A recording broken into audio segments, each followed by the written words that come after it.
آئیے علامہ ثاقب رضا مصطفی صاحب کی زبانی واقعہ کربلا کی داستان سنتے ہیں کہ کس طرح امام حسین علیہ السلام اور ان کے اہل و عیال پر ظلم و زیادتی کے پہاڑ ٹوٹے۔ کہ حسین جو پیدا مدینے میں ہوا، جس کے گھر کا دروازہ مسجد نبوی کے اندر کھلتا تھا، جو مسجد نبوی کے اندر پرورش پا کے جوان ہوتا ہے اور مدینے کی گلیوں میں کھیلتا رہا، اس حسین ابن علی کے لیے مدینہ چھوڑنا، اور پھر وہ اس بات کا علم اور شعور رکھتے تھے کہ یہ آخری بار حضور کے در پہ حاضری ہے، دوبارہ اس شہر نور میں نہیں آ سکوں گا، تو کیا قیامت ہوگی اور کیا منظر ہوگا۔ محمد بن حنفیہ کے علاوہ خاندان نبوت کے جتنے لوگ تھے ان سب نے شہر مدینہ کو الوداع کہا، اور رات کے موقع میں مدینہ المنورہ کو، مسجد نبوی کو چھوڑ کر کے مکہ کی جانب عازم سفر ہوئے۔ 3 شعبان المعظم کو مکہ المکرمہ پہنچتے ہیں، ادھر کوفیوں کے خطوط آنے شروع ہو جاتے ہیں۔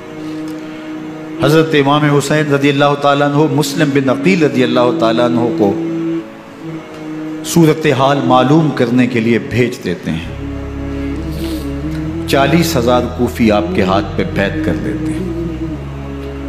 ادھر 25 پیدل حج کرنے والے حضرت امام حسین 8 ذی الحج کو احرام باندھتے ہیں، لیکن آپ کو پتہ چلتا ہے کہ حاجیوں کے روپ میں قاتل چھپا دیے گئے، تو آپ اس احرام کو حج کی بجائے عمرے میں بدلتے ہیں اور کوفے کی جانب عازم سفر ہوتے ہیں۔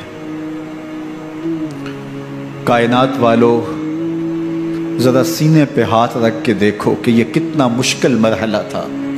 اس دین کی آبرو کو بچانے کے لیے حضرت امام حسین رضی اللہ تعالیٰ عنہ نے کتنا بڑا قدم اٹھایا۔ آپ کے بہی خواہ، دوست، احباب عبداللہ بن عمر یہ سارے روکتے ہیں۔ عبداللہ بن عباس کہتے ہیں حضرت نہ جائیے، الکوفی لا یوفی، کوفی کبھی وفا نہیں کرتے۔ آپ کے والد کو وہاں شہید کیا گیا، لیکن آپ ایک فرض کو نبھانے جا رہے ہیں۔ میرے غم گسارو، میرے مہربانوں، نہ روکو مجھ کو جانے دو، مجھے نانے کے دی کی ڈوبتی کشتی بچانے دو۔ میں جاتا ہوں کہ دنیا پر وفا کا نام رہ جائے، میں رہوں نہ رہوں پر عظمت اسلام رہ جائے۔ میں نہیں جاتا تو نبی کے گھر کی آن جاتی ہے، میں نہیں جاتا تو نبی کے گھر کی آن جاتی ہے، تمہارا دین جاتا ہے، میری غیرت ایمان جاتی ہے۔ حضرت امام حسین یہاں سے چلتے ہیں، ابھی راستے میں ہی پہنچتے ہیں کہ یہ خبر آتی ہے کہ کوفے والوں نے بے وفائی کر دی۔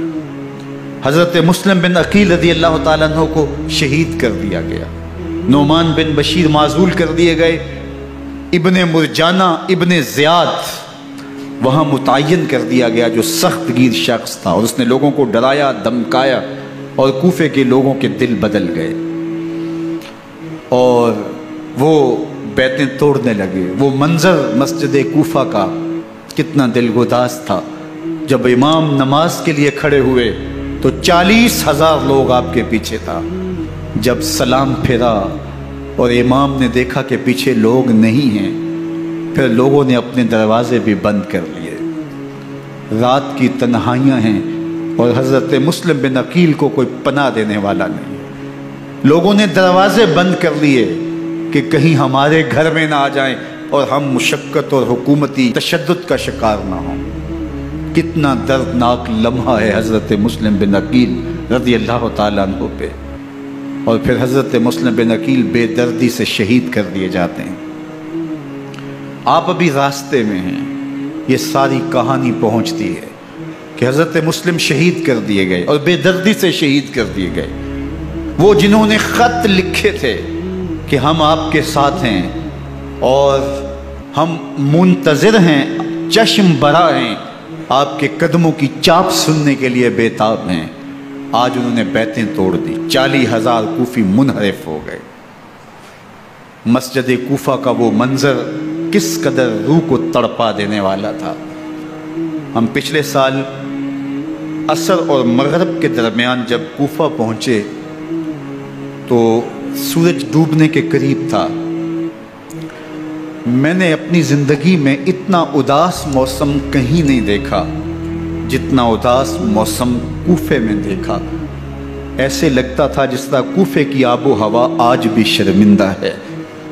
جو مسلم بن عقیل اور خاندان نبوت کے ساتھ اہل کوفہ نے کیا، حضرت امام حسین رضی اللہ تعالیٰ عنہ کو ان کے بہی خواہوں نے، اعزاء نے، اقربا نے، دوستوں نے، آوان و انصار نے، ساتھیوں نے کہا کہ حضرت حالات یکسر تبدیل ہو گئے، اب ہمیں مراجعت کر جانی چاہیے، واپس پلٹ جانا چاہیے۔ تو حضرت امام حسین کافی سوچ بچار میں رہے۔ پھر اس کے بعد آپ نے فیصلہ کیا کہ ہم آگے بڑھیں گے۔ دوستوں نے کہا کہ حضرت اگر آپ آگے بڑھیں گے تو ہمیں لگتا ہے کہ وہ آپ کے ساتھ سلوک اچھا نہیں کریں گے اور آپ بچوں کے سامنے پیاس سے شہید کر دیے جائیں گے۔ تو حضرت امام حسین رضی اللہ تعالیٰ عنہ نے وہاں ایک خطبہ ارشاد فرمایا کہ لوگوں تم جو مجھے بتا رہے ہو مجھے اچھی طرح معلوم ہے، جو تم مجھے منظر پیش کر رہے ہو وہ میری نگاہوں میں ہے، اور جو کچھ ہونے والا ہے چشم تصور وہ منظر دیکھ رہی ہے۔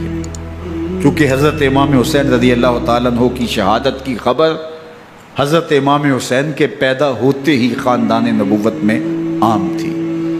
حضور علیہ السلام کو یہ بات جبریل امین نے آ کے بتائی تھی جب حسین ابن علی کے ساتھ حضور محبت کا اظہار کر رہے تھے، تو یہ جبریل امین نے آ کے کہا تھا حضور آپ کا یہ بیٹا ارض طف میں شہید کر دیا جائے گا، اور کربلا کی مٹی لا کے حضور کو دی اور ام سلمہ کو حضور نے عطا کر دی۔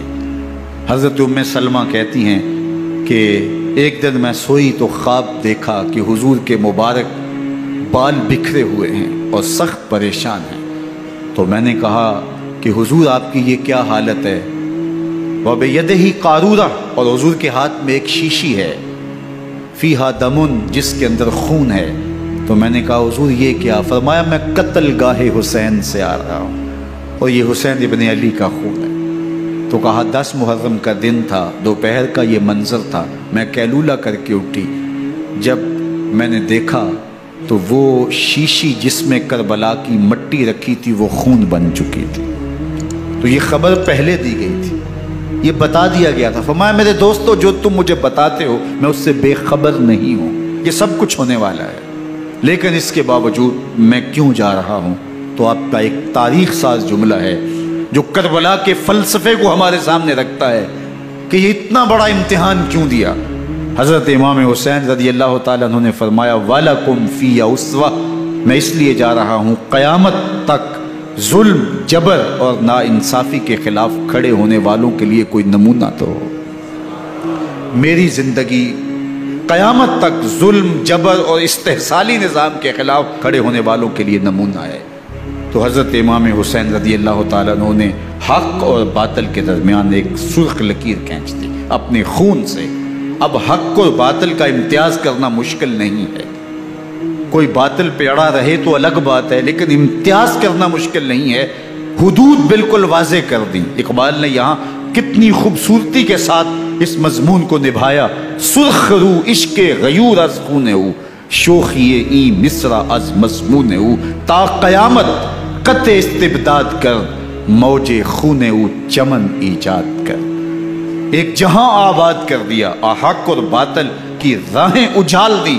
اب لوگوں کو یزید کا چہرہ پہچاننے میں دیر نہیں لگتی، وقت کے ہر یزید کا چہرہ آسانی سے پہچانا جا سکتا ہے۔ یہ معرفت زمانے کو کروائی کس نے؟ حسین ابن علی نے کروائی رضی اللہ تعالی عنہ۔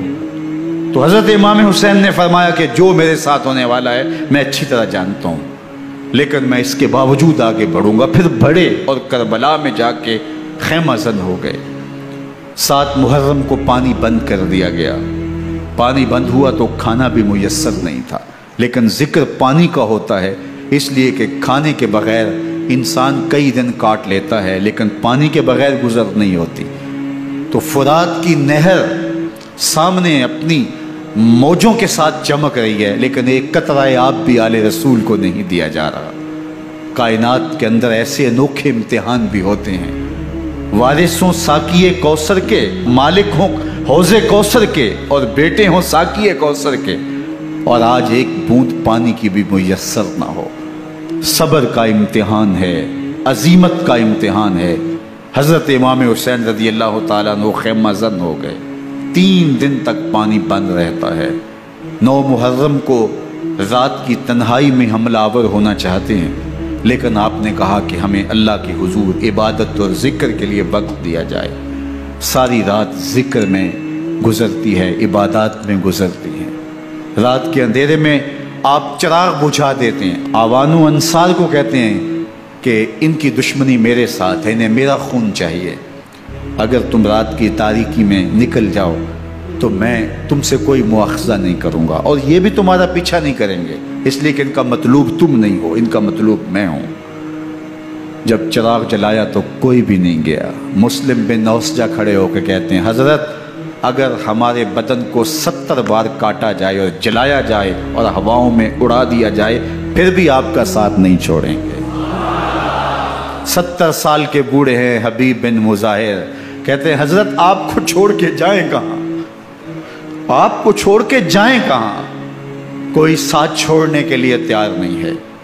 پیاس ہے، سخت گرمی ہے، کربلا کا ماحول ہے، 72 افراد اور خاندان کی خواتین میدان کربلا میں خیمہ زن ہیں۔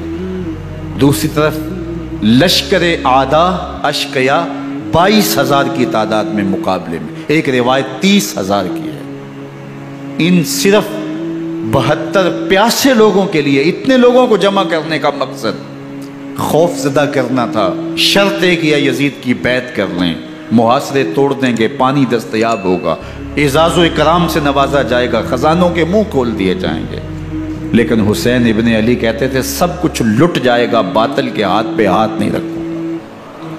اللہ اکبر۔ اب صبح طلوع ہوتی ہے، عاشور کا دن چڑھتا ہے، سورج اپنی پوری تمازت کے ساتھ گرمی برسا رہا ہے۔ آج خاندان نبوت کا امتحان زمانے نے دیکھنا ہے۔ رسول اللہ کا لعاب چوسنے والا اس کے صبر کا آج امتحان ہے، حضور کے کندھوں پہ کھیلنے والے حسین کا آج امتحان ہے۔ اللہ اکبر۔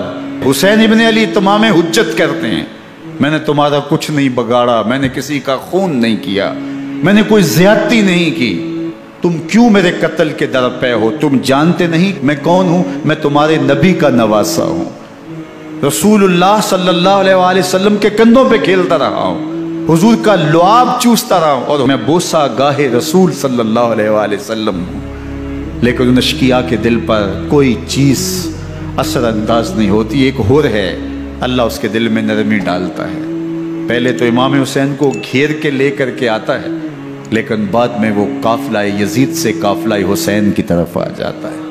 امام حسین فرماتے تو دنیا میں بھی ہور ہے، آخرت میں بھی ہور ہے، آزادی مل جاتی ہے۔ باقی 22,000 کا لشکر جرار امام حسین کے قتل کے در پہ ہے۔ پھر تاریخ نے خاندان نبوت کا وہ انوکھا امتحان دیکھا۔ حضرت امام حسین کے بچے بالخصوص خواتین پیاس کی شدت میں حلق خشک ہیں۔ حضرت سکینہ تڑپ کے اپنے باپ سے کہتی ہیں کہ مجھے 6 ماہ کے علی اصغر کی پیاس نہیں دیکھی جا رہی۔ بچے کو ہاتھوں پہ اٹھاتے ہیں اور نہر فرات کے کنارے پہنچ کے فرماتے ہیں اشقیاء سے مخاطب ہو کے تمہارا معاملہ میرے ساتھ ہے، اس 6 ماہ کے بچے نے تمہارا کچھ نہیں بگاڑا، اور چلو بھر کے اس کا حلق سیراب کرنا چاہتے ہیں۔ ایک 2 شاخہ تیر آتا ہے جو حضرت علی اصغر کے گلے کو چیر دیتا ہے۔ راوی لکھتے ہیں کہ وہ عام تیر نہیں تھا، جانوروں کو شکار کرنے کے لیے جو بڑے تیر ہوتے ہیں وہ 2 شاخہ تیر تھا۔ وہ گردن کو کاٹ دیتا ہے، خون بہنے لگتا ہے، گردن لٹک جاتی ہے۔ حضرت امام حسین وہ بہتا ہوا خون اپنے چلو میں لیتے ہیں اور آسمان کی طرف اچھال کے کہتے ہیں مالک حسین کی یہ قربانی بھی قبول فرما۔ یہ تماشا لب بام نہیں ہے، بچہ بیمار ہو ڈاکٹر جواب دے دیں، ماں باپ کے ہاتھ پھول جاتے ہیں، زندگی کی سانسیں ابھی چل رہی ہوتی ہیں، لیکن ڈاکٹر کہے کہ یہ میرے بس کا روگ نہیں ہے، کہیں اور لے جاؤ، تو زندگی کا لف و نشر غیر مرتب ہو جاتا ہے۔ میں سلام پیش نہ کروں حسین ابن علی کو،